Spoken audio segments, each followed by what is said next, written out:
office has been investigating the situation of the Philippines for some time in relation to the so-called war on drugs. Last month, under the supervision of Deputy Prosecutor Manjane Yang, the team submitted a warrant application to the judges of the pre-trial chamber. The judges have issued that warrant and it's been executed.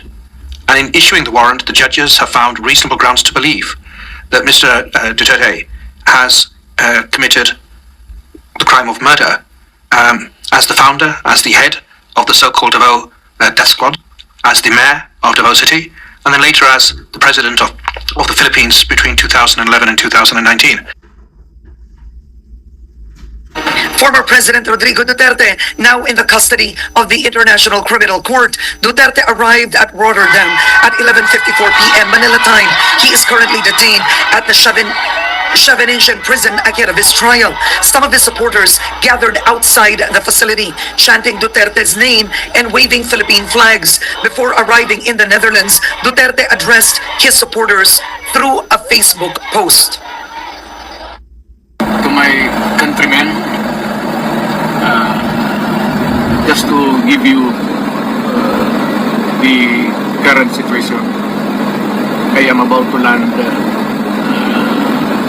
sa Hague. Galing ako Dubai, stopover for it's a long haul, it's a long flight. Okay ako, do not worry. And I think this is something to do with the law and order noon. At sinasabi ko naman sa mga pulis, military na trabaho kayo at ako ang managot. So ito na nga, for all of the whatever happened in the past, ako na yung nag-front sa ating law enforcement at military. Sinabi ko na, I will protect you and I will, ako ang managot sa lahat. This will be a long legal proceedings. And I say to you, I will continue to serve my country at so be it. Kung ganun ang destiny ko. Salamat.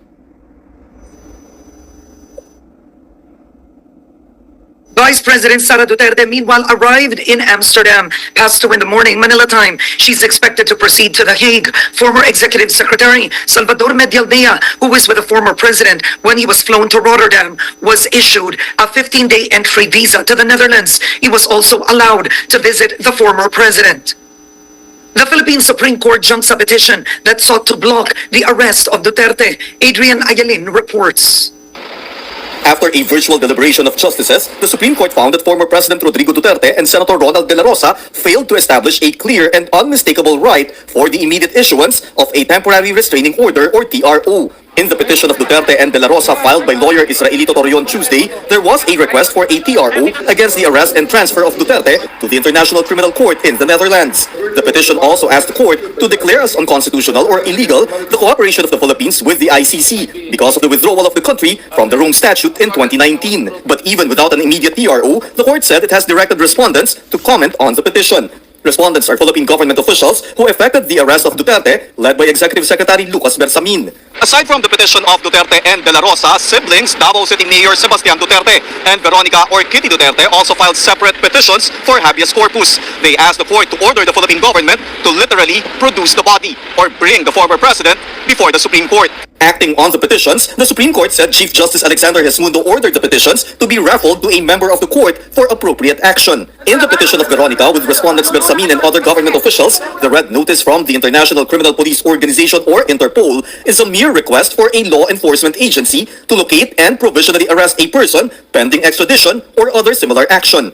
The Philippine government was neither obligated nor expected to cooperate with the Interpol, especially since the consistent position of the government is that the ICC has no jurisdiction.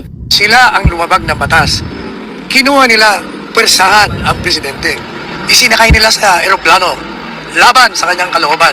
Dinala nila sa isang bansa So yung illegal na kanilang ginawa, sinusundan yan. Madali sabi, yung gobyerno ay meron pa rin kasalanan. Kahit saan ka magpunta, you are still bound by your illegal acts. In Mayor Duterte's petition, he insisted on the Philippines' withdrawal from the Rome Statute, which terminated the ICC's jurisdiction over the former president.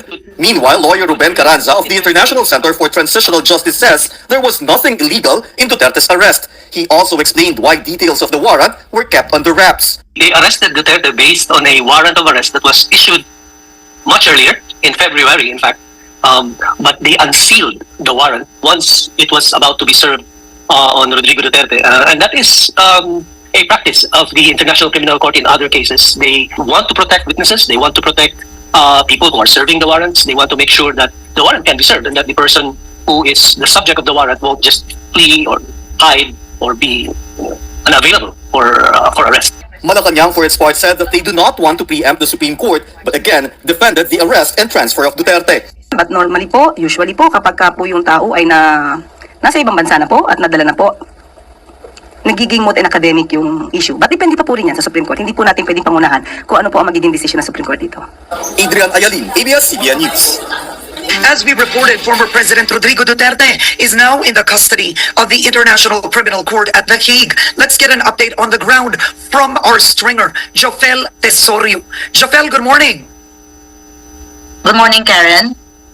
Yes, early Thursday morning, March 13, Manila time, former Philippine President Rodrigo Duterte arrived at the International Criminal Court Detention Center in Scheveningen, The Hague, Netherlands. So outside the facility, dozens of his supporters were gathered with some shouting, "Send him back."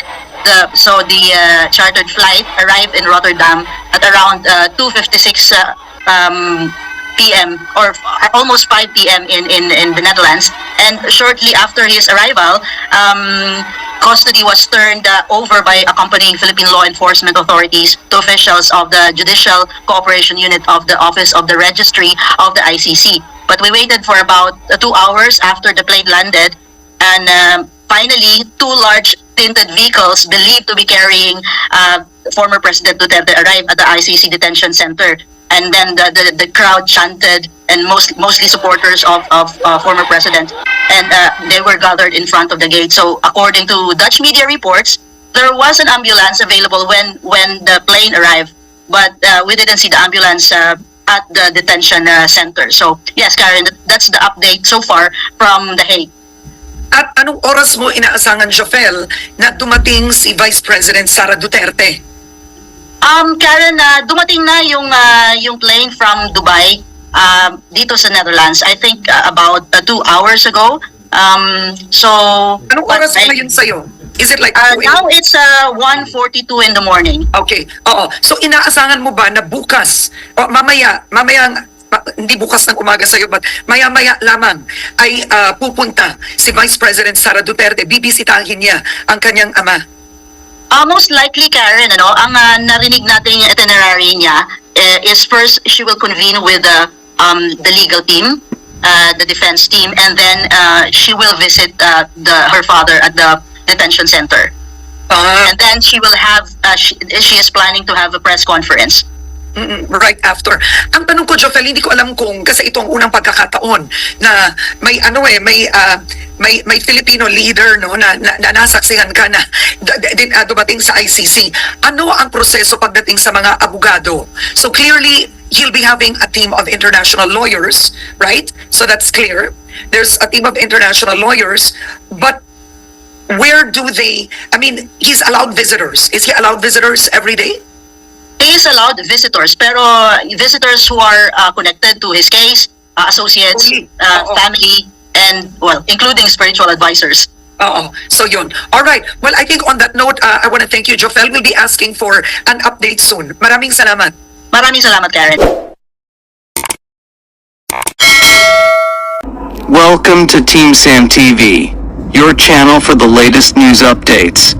Here, we break down the biggest stories from around the globe, covering everything from breaking news to politics.